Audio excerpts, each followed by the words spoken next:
দিনের শেষে আলোর রাঙা হয়ে ওঠে আকাশ, শান্ত নদীর বুকে সোনালি আভা, এ যেন প্রকৃতির এক মায়াবী আঁচড়।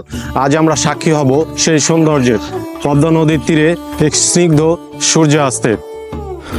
আমাদের যাত্রা শুরু হবে গ্রামের মেঠো পথ ধরে।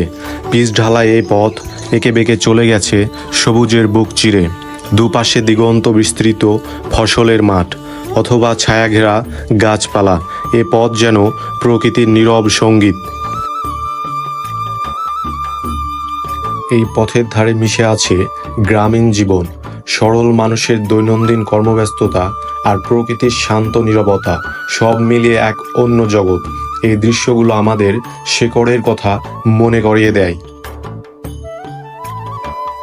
চারদিকে সবুজে মোড়া অসীম ধান ক্ষেত, মাঝখানে এক নির্জন বাড়ি, তার চারপাশে ছায়া দিচ্ছে কিছু গাছপালা।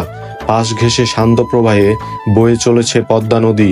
উপরে আকাশ থেকে ড্রোনের চোখে ধরা পড়ে এক নীরব, প্রাণবন্ত ও মন ছুঁয়ে যাওয়া গ্রাম বাংলার দৃশ্যপট।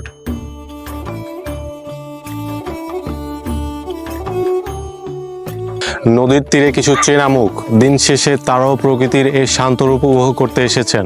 প্রকৃতির সাথে মানুষের এই মেলবন্ধন এই দৃশ্য আর মনোরম করে তোলে। সূর্য ধীরে ধীরে পশ্চিম কোলে হেলে পড়েছে, পথের রং বদলাচ্ছে, চারপাশে প্রকৃতিতে এক সোনালি আভা ছড়িয়ে পড়েছে। এই সময়টা যেন প্রকৃতির সবচেয়ে মায়াবী রূপ।